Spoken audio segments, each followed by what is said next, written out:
Hello दोस्तों, एक बार फिर से आप सभी का आरपीएससी तरंग पर बहुत बहुत स्वागत है।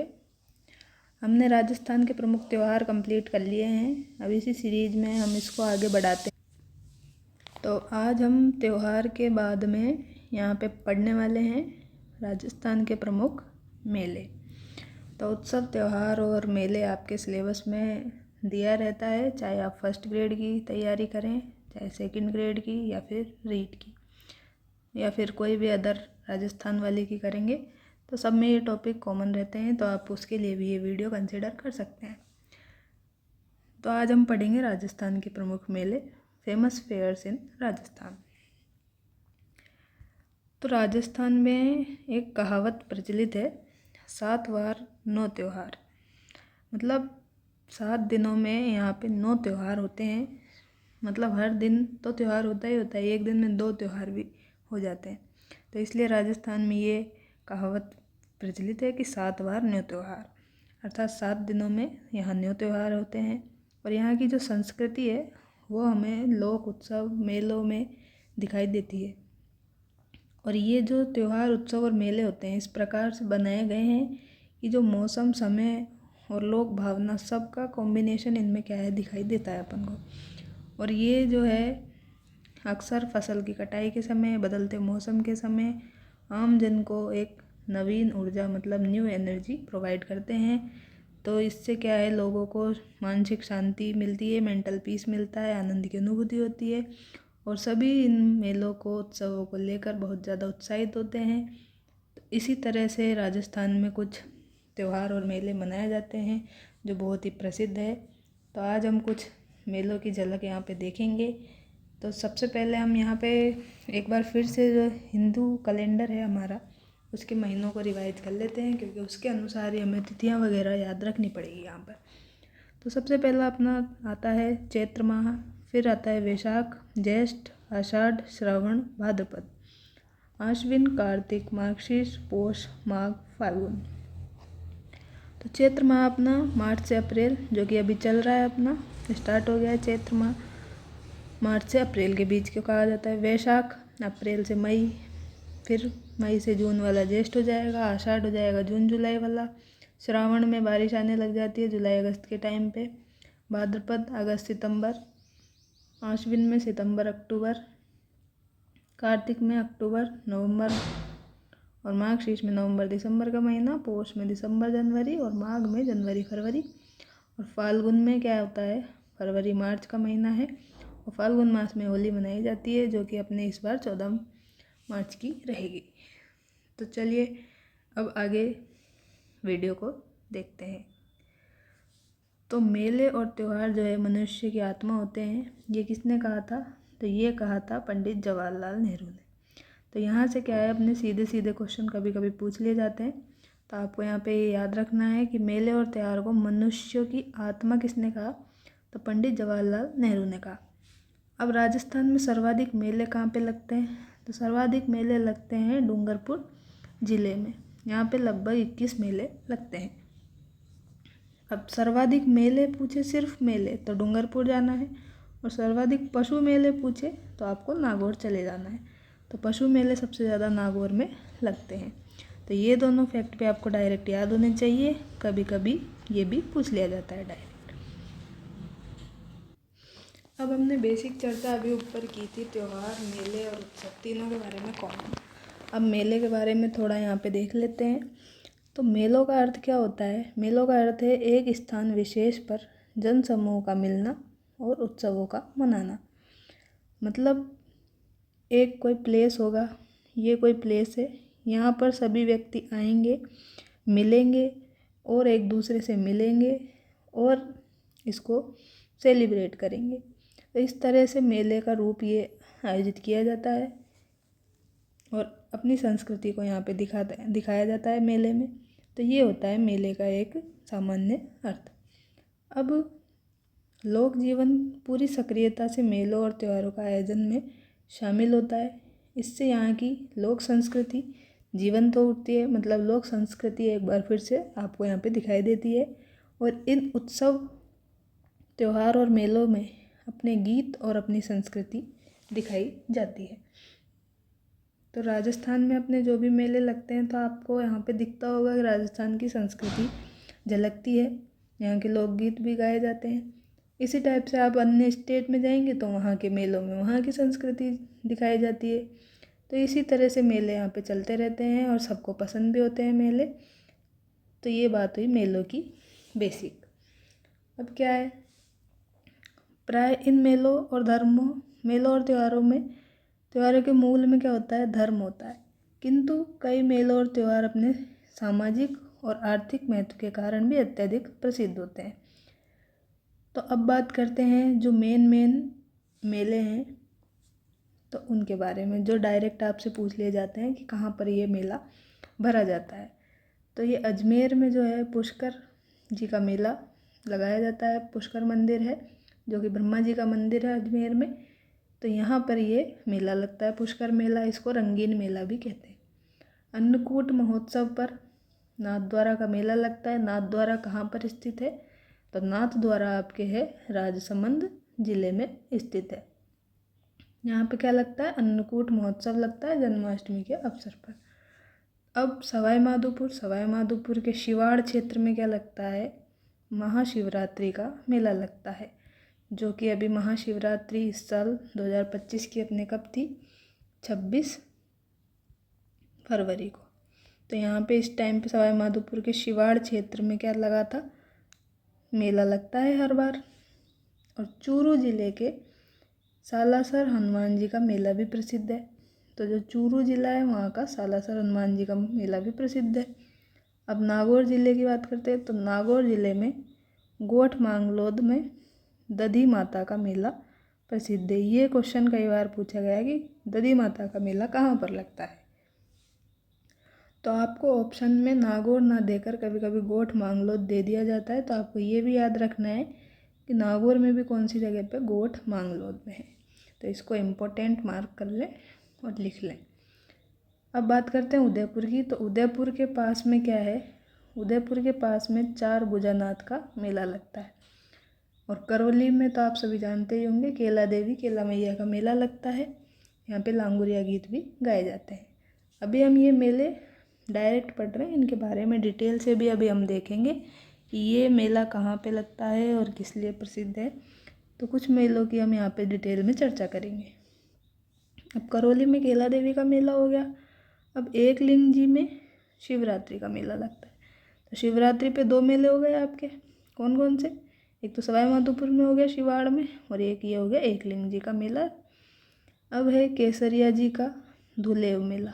तो ये भी इम्पोर्टेंट है, कई बार पूछा गया है धुलेव मेला कहाँ लगता है, तो केसरिया जी में लगता है। और अलवर के पास कहाँ है, अलवर के पास भरतरी का मेला लगता है। कौन सा मेला लगता है अलवर के पास में, तो अलवर से लगभग 40 किलोमीटर की दूरी पर भरतरी नामक एक क्या है, स्थान है। यहाँ पे साल में 2 बार भरतरी जी का मेला लगता है, एक तो वैशाख में और भाद्रपद में। और ये क्या होता है, लक्खी मेला होता है। इसमें लाखों की संख्या में श्रद्धालु आते हैं। तो ये सब जो मेले अभी हमने देखे, ये तो क्या है, धर्म प्रधान मेले हैं। अब देखते हैं आगे। अब ये है डूंगरपुर का बेणेश्वर मेला। तो बेणेश्वर धाम आप सभी जानते होंगे कि यहाँ पर क्या होता है, यहाँ पर त्रिवेणी संगम होता है। तो यहाँ पर त्रिवेणी संगम होता है। तो बेणेश्वर मेले को क्या कहा जाता है, इसको कहा जाता है आदिवासियों का कुंभ। क्या कहा जाता है बेणेश्वर मेले को, आदिवासियों का कुंभ भी इसको कहा जाता है। और इस मेले में क्या है, आदिवासी लोगों की संस्कृति दिखाई जाएगी। और ये मेला कब लगता है, माघ पूर्णिमा को लगता है। अब डूंगरपुर में भी कहाँ पे लगता है, तो डूंगरपुर में ये लगता है आसपुर तहसील है। इसके पास में एक गांव है जिसका नाम है नवाटापुरा। तो नवाटापुरा गांव में ये दिखाई देता है आपको। कौन सा, डूंगरपुर का बेणेश्वर मेला।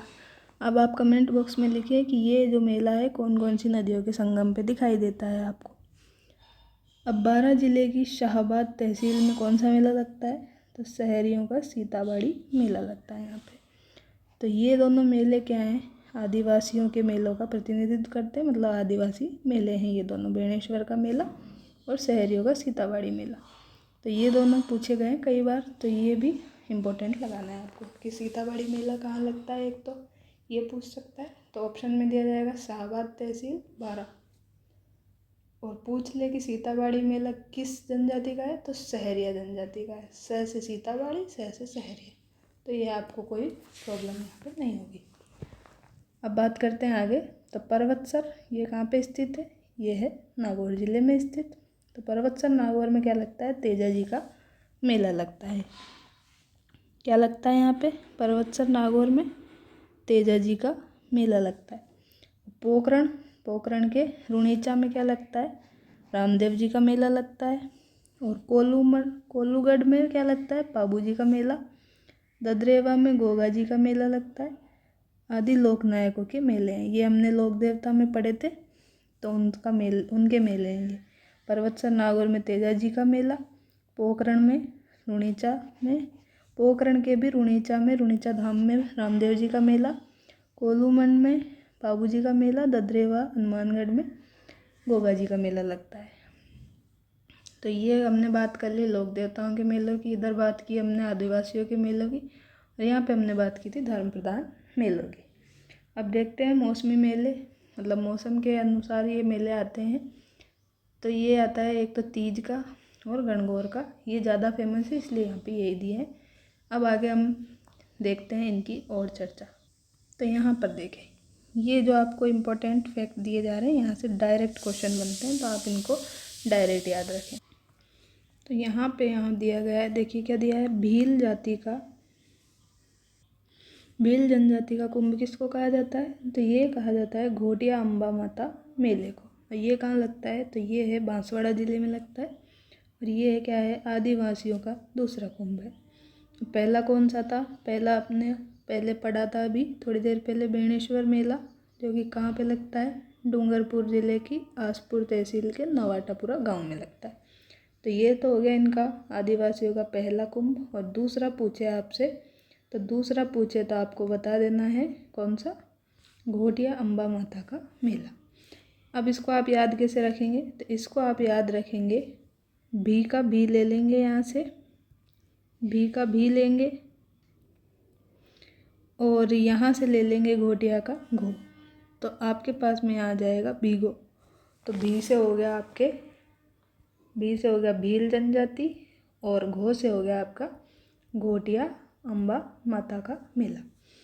तो इस तरह से आपको याद रह जाएगा कि कौन सी जनजाति का कुंभ कौन सा है।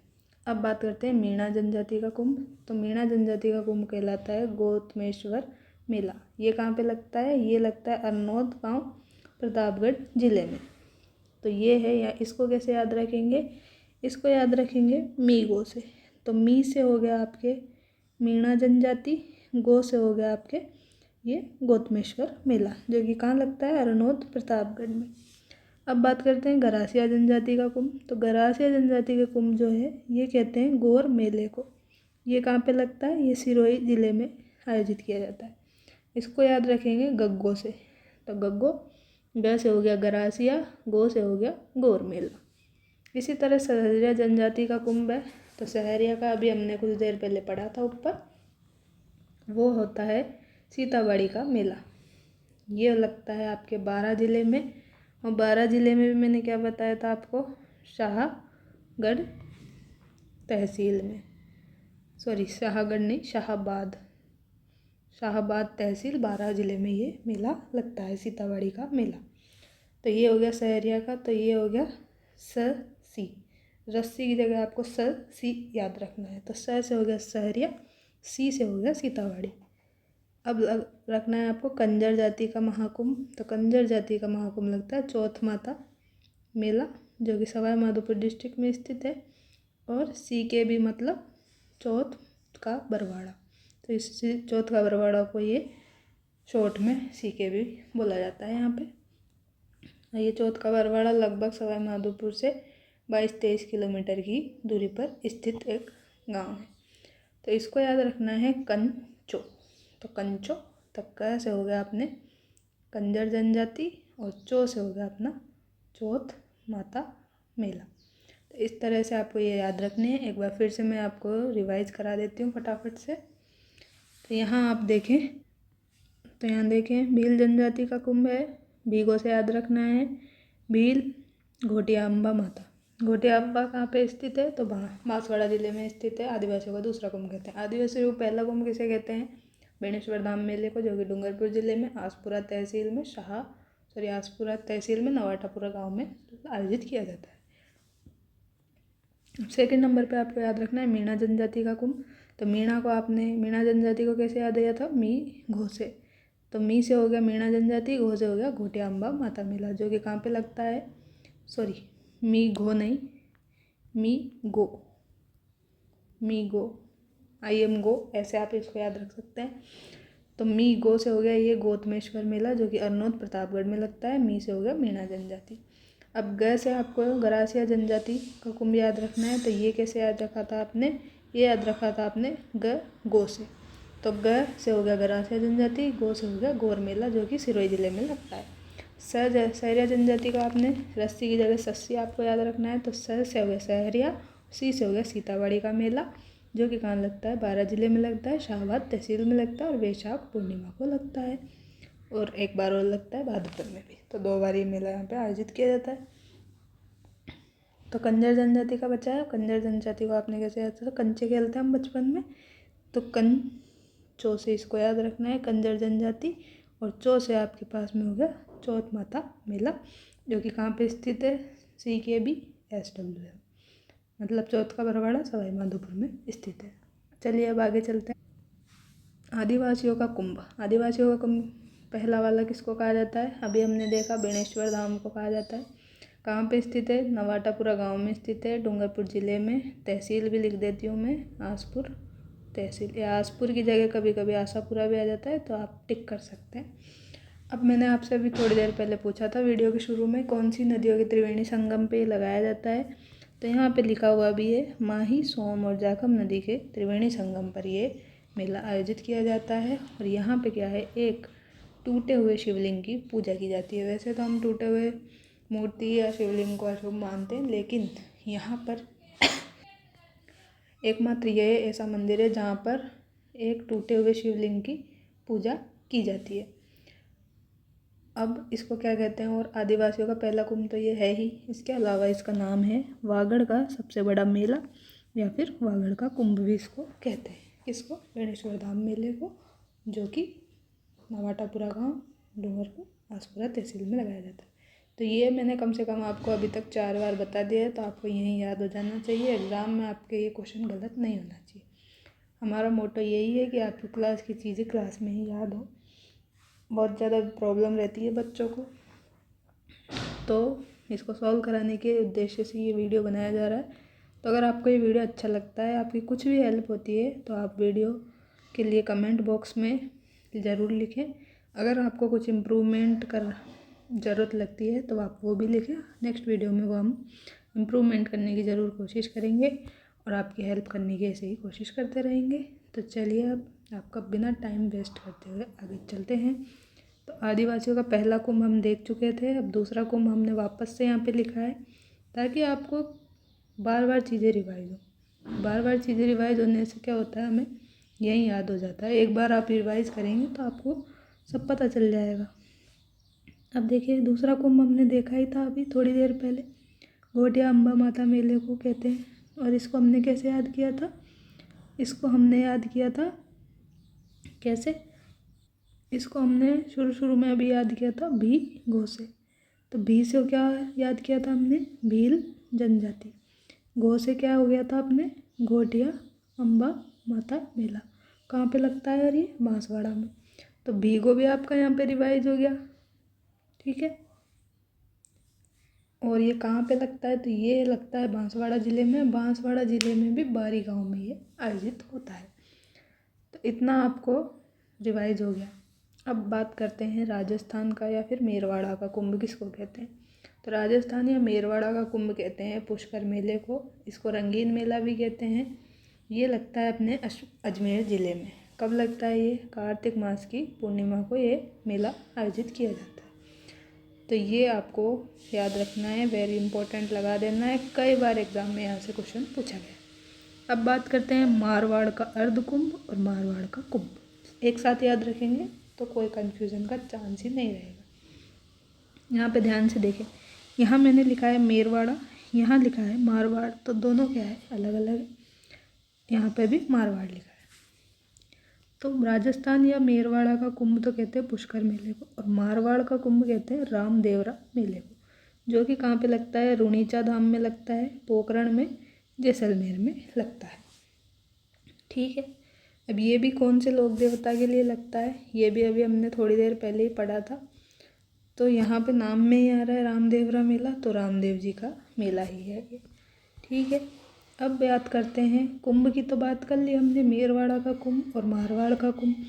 अब बात करते हैं हम मारवाड़ का अर्धकुंभ। तो अर्धकुंभ जो है सूर्या माता मेला जो है उसको कहते हैं, और ये लगता है आपके चौहटन गांव बाड़मेर ज़िले में। तो चौहटन बाड़मेर में ये लगता है मारवाड़ का अर्धकुंभ, और ये कहाँ लगता है? यहाँ पर भी हल्देश्वर मंदिर में लगता है। तो इसको भी इम्पोर्टेंट कर ले। ये जो फैक्ट्स वाला पॉइंट है, यहाँ से डायरेक्ट क्वेश्चन पूछे गए हैं, तो इसको तो आपको याद करना ही होगा। वैसे मैं पूरी कोशिश कर रही हूँ कि आपको ये क्लास यहाँ की यहीं याद हो जाए, आपको बाद में कोई दिक्कत यहाँ पे नहीं हो। ठीक है। तो इसमें आप ये यहाँ पे याद रख सकते हैं कि मारवाड़ का अर्ध कुंभ है। अब अर्ध में भी यहाँ पे देखिए, अर्ध में भी क्या आ रहा है? ऊपर ये र आ रहा है, और सुई में भी ये र की तरह ही आप इसको मान सकते हैं। सुईया में भी ये आ रहा है, तो इसको आप याद रख सकते हैं सुई या मेला, जो कि कहाँ लगता है? चौहटन बाड़मेर में लगता है, और हल्देश्वर मंदिर में भी लगता है। मतलब हल्देश्वर मंदिर के अंदर चौहटन गांव बाड़मेर में सुइया माता का मेला लगता है, जिसको क्या कहते हैं? मारवाड़ का अर्धकुंभ कहते हैं। और हमने क्या पढ़ा? मारवाड़ का कुंभ पढ़ा, जो कि क्या है? रामदेवरा मेला है, रुणीचा धाम, पोखरण गांव, जैसलमेर में लगता है। और ये मेला जो है राजस्थान का सबसे बड़ा सांप्रदायिकता का मेला है। सांप्रदायिकता मतलब हिंदू मुस्लिम जब एक हो जाते हैं, मतलब लड़ाई का कोई काम दिखाई नहीं देता है, अच्छे से रहते हैं, अपनी अपनी संस्कृति के अकॉर्डिंग खुश रहते हैं, भेदभाव करने की वो नहीं करते हैं, तो उसको एक तरह से हम सांप्रदायिक माहौल बोल सकते हैं। तो यहाँ पर क्या है? सांप्रदायिकता का स्वरूप दिखाई देता है। तो यहाँ पे हिंदू मुस्लिम क्या है?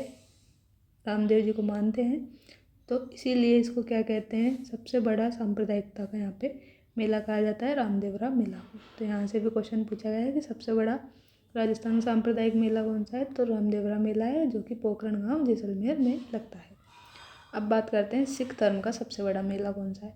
तो सिख धर्म का सबसे बड़ा मेला है साहवा का मेला, जो कि चूरू में लगता है। अब यहाँ पे याद रखें सी सा, तो सिख धर्म, और ये है साहवा का मेला। तो सी सा ये आप याद रख लेंगे तो सबसे बड़ा मेला हो जाएगा। और सबसे बड़ा में भी यहाँ पर स आ रहा है, तो आप कंफ्यूज नहीं होंगे। ऑप्शन देख के आपको याद रह जाएगा कि सीसा से अपने याद रखा था। सिख धर्म का सबसे बड़ा मेला, जो कि साहवा का मेला है, चूरू जिले में आयोजित होता है। अब बात करते हैं राजस्थान का हरिद्वार। तो राजस्थान का हरिद्वार कहते हैं मातृकुंडिया मेला को। तो राजस्थान का हरिद्वार किसको कहते हैं? मातृकुंडिया मेले को कहते हैं। ये कहाँ पे लगता है? तो ये लगता है राक्ष्मी हरनाथपुरा में, और ये कहाँ पे? ये चित्तौड़गढ़ जिले में। तो इसको आप याद रखें कि राजस्थान का हरिद्वार क्या है? हरिद्वार है मातृकुंडिया मेला, राक्ष्मी हरिनाथपुर, चित्तौड़गढ़ में। अब आगे चलते हैं। अब देखें यहाँ पे तीर्थों का मामा किसको कहा जाता है? तीर्थों का मामा कहते हैं पुष्कर अजमेर को, तीर्थों का भांजा कहते हैं मचकुंड धौलपुर को, और तीर्थों की नानी कहते हैं शाकंभरी माता, जो कि सांबर जयपुर में स्थित है। अब आपको इसके लिए एक ट्रिक भी दी गई है। तो ट्रिक ये है, मामा भांजे पुष्कर से धूम मचाकर नानी के पास इडली सांभर खाने पहुँचे। क्या किया मामा भांजे ने प्लान बनाया कि चलो आज चलते हैं नानी के पास और इडली सांभर खाएंगे वहाँ पर। तो इससे हमने ट्रिक बनाई है कि मामा और भांजे पुष्कर से धूम बाइक याद रख लें चाहे तो आप, या फिर धूम मचाकर मतलब खुश होकर उछल कूद करते हुए नानी के पास इडली सांभर खाने पहुँचे। तो यहाँ से हमें मामा से हो जाएगा तीर्थों का मामा और पुष्कर से हो जाएगा पुष्कर। तो मामा हो गया अपना पुष्कर में। अब भांजे की बात करते हैं। तो भांजे ने और मामे ने क्या की थी, धूम मचाई थी। तो भांजे के लिए आ जाएगा यहाँ पे धूम। तो धूम से आपने आ जाएगा धूम मचाकर। तो धूम मचाकर से हो गया मचकुंड और धूम से हो गया अपने धौलपुर। अब नानी के पास जा रहे हैं। तो नानी से हो गया तीर्थों की नानी। और क्या खाएंगे वहाँ जाके, इडली सांभर। तो सांभर से अपने हो गया यहाँ पे सांभर जयपुर। तो ये ट्रिक आप, मुझे लगता नहीं है कि भूलेंगे। तो आप इसको एक दो बार रिवाइज कर ले कि मामे और भांजे ने क्या किया, पुष्कर से धूम मचाकर नानी के पास इडली सांभर खाने पहुँचे। अब हम आगे देखते हैं मेले। तो अब हम क्या कर रहे हैं, जो जयपुर संभाग है, अब ये क्या है, अभी नए ज़िलों के अनुसार थोड़ा अपडेट हो गया है। तो थोड़ा सा आप यहाँ पे मैनेज करें। जयपुर के आसपास वाले जो भी अभी हैं, जयपुर संभाग के आसपास वाले, वो सब इसमें मैंने शामिल किए हैं। तो जयपुर आ जाएगा इसमें, सीकर आ जाएगा, झुंझुनू, अलवर, दौसा, कोटपुतली बहरोड शामिल था अभी, और खैरथल तिजारा था जो कि अलवर को हटाकर यहाँ पे बनाया गया था। तो आप याद रख लें। तो सबसे पहले बात करते हैं जयपुर ज़िले की। तो जयपुर ग्रामीण, शहरी, इसके अनुसार मैंने यहाँ पे ज़्यादा डिवाइड नहीं किया। जयपुर सिर्फ याद कर लें तो भी आपका काम चल जाएगा यहाँ पे। सबसे पहले बात करते हैं शीतला माता मेला, जिसको बैलगाड़ी मेला भी कहते हैं। ये कहाँ पे लगता है, ये लगता है शील डूंगरी, जो कि चाकसू तहसील में स्थित है और जयपुर ज़िले में स्थित है। कब लगता है, चैत्र कृष्ण सप्तमी और अष्टमी को लगता है। तो इसकी ट्रिक है अपने पास में, जय वीरू शीत मतलब ठंड के चक्कर में 7-8 बार बीमार हुए। जय और वीरू क्या है, सर्दी के मौसम में भी स्वेटर नहीं पहन रहे थे, ऐसा दिखा रहे थे कि हमें तो कोई सर्दी नहीं लगती है। तो ऐसे ही घूम रहे थे तो क्या हुआ, बीमार हो गए, 7-8 बार बीमार हो गए। तब इनको पूरा पता चल गया कि भाई सर्दी होती है और हमें अच्छे से सर्दी का इंतज़ाम कर लेना चाहिए, नहीं तो बीमार हो जाते हैं। तो इनका पूरा एटीट्यूड निकल गया और ये 7-8 बार बीमार हो गए। तो जय वीरू शीत के चक्कर में 7-8 बार बीमार हुए। तो जय से आ गया अपना जयपुर, और शीत से हो गया शीतला माता मेला। चक्कर का जय से अपना हो गया चैत्र माह क। तो यहाँ से इससे हो गया कृष्ण पक्ष में। अब 7-8 बार से हो गया सप्तमी और अष्टमी। दोनों कहीं कहीं पे लिखा रहता है तो मैंने यहाँ दोनों ही लिख दिया, सप्तमी अष्टमी को ये मनाया जाता है। तो इससे आप कभी नहीं भूलेंगे जय वीरू क्या है, एटीट्यूड के चक्कर में सर्दी में क्या हुआ, 7-8 बार बीमार हो गए। अब इसको हम डिटेल में थोड़ा देख लेते हैं, जो कि आपकी RBSC की जो बुक आती है क्लास 10th की, उससे ये पार्ट लिया गया है। तो आपका एग्ज़ाम में कोई क्वेश्चन गलत नहीं होगा और इससे वीडियो से बाहर नहीं जाएगा। तो आप वीडियो को अगर स्पीड बढ़ाकर भी देख लेंगे तो आपका काम हो जाएगा। और वीडियो कैसी लगती है इसको ज़रूर लिखें कमेंट बॉक्स में, ताकि मोटिवेशन हमें भी मिलता रहे और हम अच्छा से अच्छा कंटेंट आपको प्रोवाइड करने की कोशिश करते रहें। तो सबसे पहले देख लेते हैं आप शीतला माता मेले को। तो ये है अपने जयपुर ज़िले की चाकसू तहसील में स्थित शील की डूंगरी गांव में। ये हमने आप पर देख लिया। चैत्र कृष्ण सप्तमी अष्टमी को ये मेला लगता है। अब मैंने 7-8 यहाँ पे इसीलिए लिखा है क्योंकि ये RBSC की बुक में दिया गया है। तो सप्तमी अष्टमी अगर ऑप्शन में आए तो आपको ये टिक कर देना है, या फिर सप्तमी आए अलग से और अष्टमी आए तो आपको टिक कर देना। अगर सप्तमी अलग आए और अष्टमी अलग आए तो वो क्वेश्चन पे डाउट में जाएगा और हम इस बुक का प्रूफ लगा के उस क्वेश्चन को डिलीट करवा सकते हैं। तो इसमें आप ज़्यादा कंफ्यूज ना हो, जो बुक में दिया है उसको आप अच्छे से याद रखें, आपका क्वेश्चन गलत होने के चांस बिल्कुल कम हो जाएंगे। तो जयपुर ज़िले की चाकसू तहसील में शील की डोंगरी गांव में चैत्र कृष्ण सप्तमी अष्टमी को शीतला माता का मेला भरता है। और शीतला माता का मंदिर जो है पहाड़ी पर स्थित है, शील पहाड़ी पर। और इसका निर्माण किसने कराया, इस मंदिर का निर्माण कराया जयपुर के महाराज माधो सिंह ने। किसने करवाया इस मंदिर का निर्माण, जयपुर के महाराज माधो सिंह ने करवाया। और इसको क्या है, बैलगाड़ी के नाम से प्रसिद्ध किया, क्योंकि इस गांव में दूर दूर से ग्रामीण रंगीन कपड़ों से सजे अपने सुसज्जित बैलगाड़ियों को लाते थे। और इस अवसर पर क्या होता है, एक पशु मेला भी लगता है। तो यहाँ पे पशु मेला भी लगता है।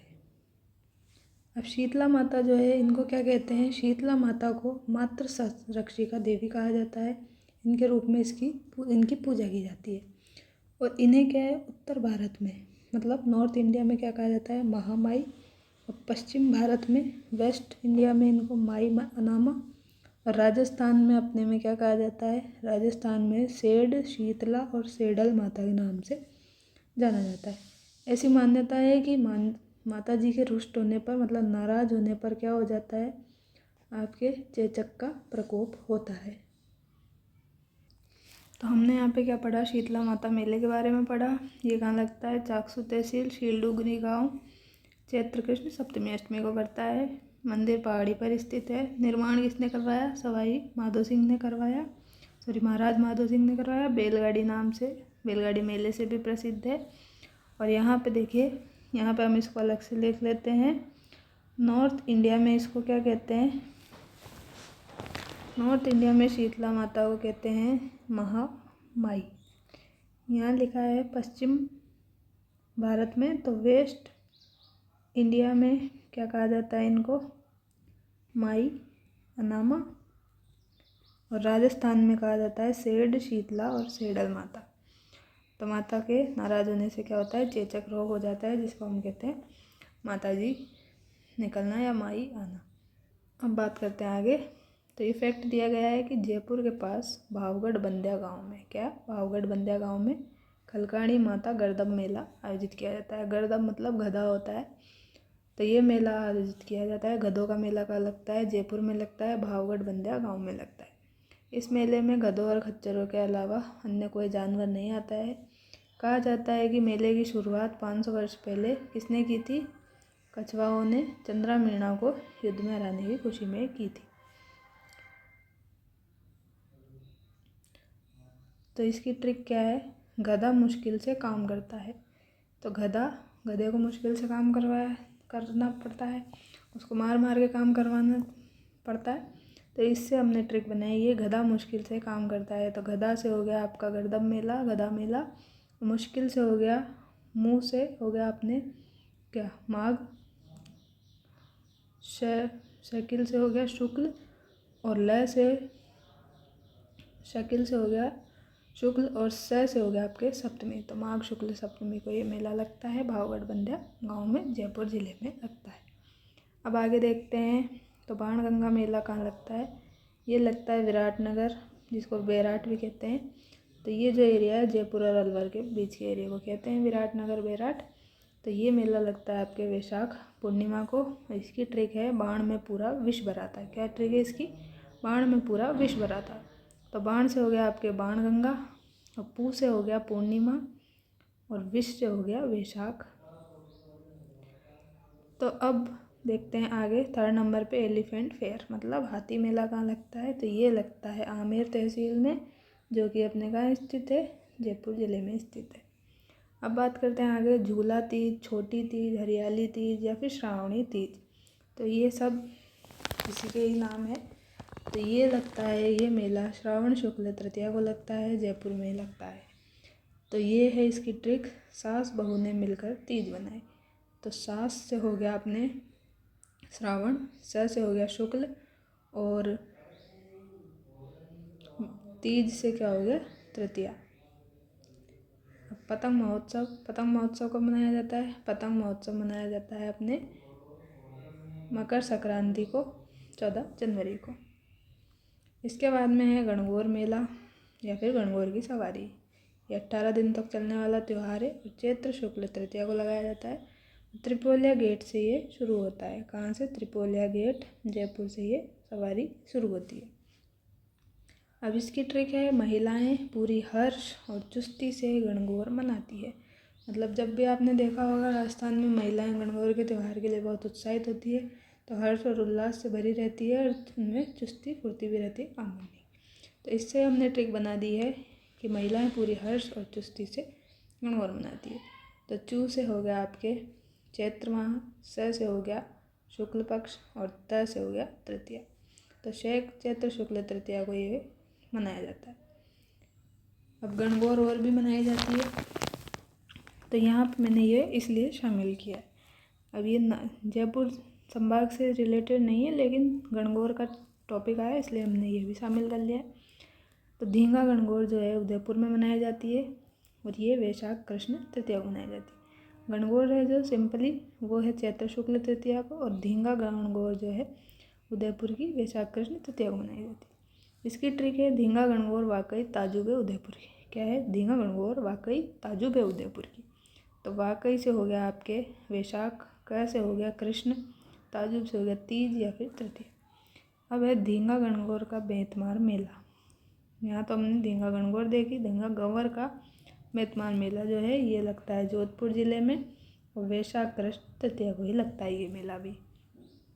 अब बिना ईसर की गणगौर, मतलब यहाँ पे जहाँ बिना ईसर के गणगौर की पूजा कहाँ की जाती है, तो ये की जाती है जैसलमेर में, और ये मनाई जाती है चैत्र शुक्ल चतुर्थी को। ये फिर अब देखते हैं हरी गणगौर, गुलाबी गणगौर और केसरिया गणगौर। तो हरी गणगौर, गुलाबी और केसरिया ये मनाई जाती है नाथद्वारा राजसमंद में। और कब मनाई जाती है? तो हरी गणगौर तो मनाई जाती है चैत्र शुक्ल चतुर्थी को, गुलाबी मनाई जाती है पंचमी को, चैत्र शुक्ल षष्ठी को मनाई जाती है केसरिया गणगौर। अब आगे बात करते हैं बाड़ा पदमपुरा मेला। तो ये मेला जैन समुदाय का मेला है जो कि महावीर जी के मंदिर में लगाया जाता है जयपुर ज़िले में।